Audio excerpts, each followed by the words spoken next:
but I don't really believe in raiding drafts in a vacuum. You need to raid them as, like, what have these teams shown this far? And I'm expecting Umti to just farm out, right? Like, I'm expecting Lava to not really try and make any super proactive plays on the Orianna. And you already mentioned the Azir, the Zarya. The Gragas makes it even harder, right? You want to try and, like, get on top of the team here, because you have Kallisto short range, you have Aatrox who wants to be in the midst of things, you have a Rel and a Lilia, right? Like, none of these provide you with a lot of range. And then your main tool to make that happen is either, like, a big engage from Rel or an Orianna, like, empowered speed up, and then maybe a flank from Aatrox. But all those things kind of pale in comparison to the power of... Well, this is kind of interesting. Lava's going to get caught out, and he doesn't want to flash, as you can see. He won't have to. Dove is going to get flashed on, and now he knows he's dead, and he's not even going to flash. As now, looking for that kill onto Gideon, it won't actually come through. But a pretty unfortunate situation. They went very deep for Lava. Oh. Okay. It's full man. Never mind. No teleports available here. Yeah, they're going to get that engage now onto Henna, who looks pretty desperate here. That should be a pretty free kill given over to Hybrid, of all people. So that's Zarya getting a nice little win, and Delight is just as hopeless as his AD carry was, as Gideon hits level 6, and once again, 4v1 this time snowballing as well. We're taking a look at the top side here. Doran might have just got himself into a lot of trouble. He will have to flash away from those chains, as the AP Gragas, at this point in time, not having too fun of a time.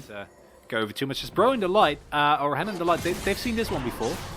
Oh boy. I don't think they're going to be able to get out of this one either. Henna goes down. And we do have Lilia eventually coming in. We also got the Orianna, who TP's down and should be able to take a couple of kills. So double kill does go the way of Lava. And at the end of the day, it is a 2-for-1. Why? I gotta be honest. Gilligan's Islands. I used to watch it like it was like the reruns at 1 a.m. on one of the channels in America. Older show. But here comes Zeus, and there he goes, running away again. As the sleep will come in. Doesn't really amount to anything, as he does flash over the wall. But they like to group up and look for team fights, so we'll see how that goes. This time around, MT is thinking about dropping that Rift Herald here. He's just going to go ahead and do it. As, by the way, there's 5 members of Bro up on the top side of the map. Poor Doran, man. He's just dead. There's just no getting away from this. Oh. Nice try on the cast, but he's just going to get burst down by the Fed Orianna, who is now 3-0. I don't mind it, as they should have this vision, and there they go. Here comes KT. Barreling down here. Zeus going first. The follow-up engage comes through, but there is the Featherstorm. Hoya is on top of Hybrid, but the Gale Force does come out.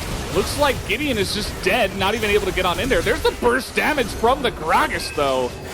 Pretty massive, as now a sleepy Doran is going to be big, and Zeus is going to get clapped as well. That is now 5 kills for Lava in this game, as he picks up 2 more.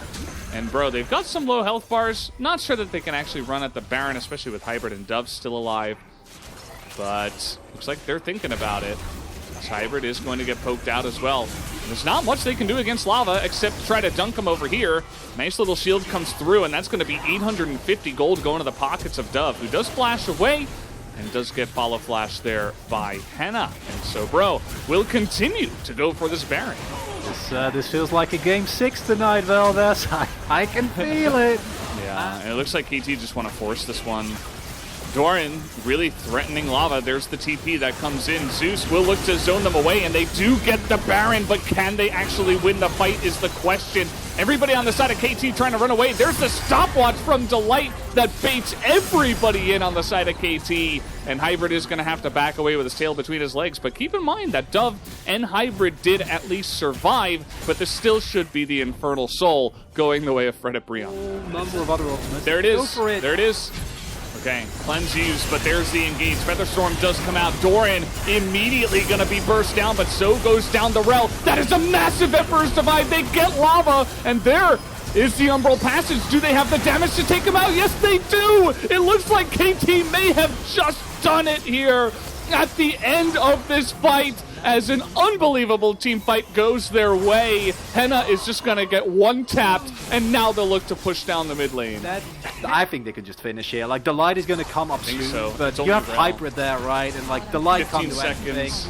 They just shred these turrets. He can't clear the waves, and that's going to do it. KT, they're going to even take the kill. Oh, the stopwatch. Dub is like, nuh-uh, man. You're getting swept in the garbage. Go down you go. A comment I wanted to point out is at the end of many games that teams win, there's always one person shouting like, oh, I'm so sorry, like, we won, but like, oh, I messed up, like, I should have done better, you know. There's always one person that's like, oh, he's always apologizing to his teammates, and I heard it there at the end of that one as well.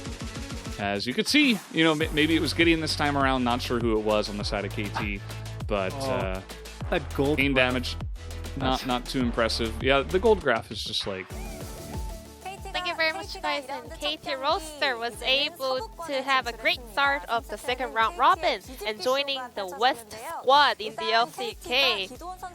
What's your take on the draft, guys? KT actually let Gideon play Kayn in his debut series. Well, as Ro locked in, Ro as the B1 card, they paired up Kalista as the partner and also Lilia for the second phase of the pick, and KT answered back with blind pick Azir and then Kayn in the jungle. I'm not saying Kayn is a bad pick, but still there were some accidents and Kayn was not playing the best jungle path. However, in the later stage of the game, he was able to pull off a really nice setup and then recover from those deficits. Kenyon did play one game or two games on Kayn, but still that games were not about Kayn's performance. Yeah, still Kayn's are not having a great time, especially in the early phase of the game, but still we can tell that KT has a very high expectation on a player called Gideon on their squad. So let's take a look how this jungler came back from falling behind. It was really impressive to see that KT's players actually had the presence of mind to stay calm. Kayn is kind of champion that actually needs to scale up and then carry the late game, but his game was not really that great in the early on, so he was way behind the Lilia. And as they saw and also Hoya coming for this red camp invade, he actually sprints down to the bottom lane instead of contesting for his buff. And then Dove also shoved in the wave and he rotated down to the bottom lane as well. So four of the KT members went in for a very clean turret dive onto the enemy bottom duos. And this is where this Kayn started to actually come online in this game. I think that was the one of the most perfect recoveries from a player who was falling behind from the get-go. So we're having a lot of high hopes over to this player from this young rookie player on the side of KT Roaster who just had his debut game. Now let's take a look at the second highlight, how KT Roaster closed out the game after losing really hard prior to this moment of game. So actually decided to activate his ultimate on Xayah, but Xayah had her ult, and also cleanse up. And then we saw another struggle of this typical role engages. Well, yeah, this champion is an intelligent team fighter, but she cannot do everything done by herself. She has her teammates nearby in order to follow up. But because she was so isolated, she actually could not be saved by the Kalista ultimate, and then we could see Hybrid was super intact from the beginning until the end of this team fight. Rel is definitely the centerpiece of Freddy Brion's team fight, and still we have to keep in mind that all 5 players has to be on the same page in order to pull off some of the dream team fights. Now let's take a look at the POG for Game 2 on the side of KT Roaster, and it's going to be Hybrid, the man who carried the game-ending team fight on that Xayah. With the fist straight up to this pose, and I think Hybrid can definitely come back stronger for the second round. Zaya is a champion that shouldn't die on the side of KT's comp, and he did manage to execute that perfectly in this game. And he was really lucky to be able to pick up that kill very early on during the laning phase. And here as well, he was dodging all the critical skills that was landing on him, and then he was actually almost a full HP, even 4 or 5 members were falling down. And also, just like we saw in Game 1, Lava, because of the Benji's Veil, he thought he was very safe, which was not pretty true.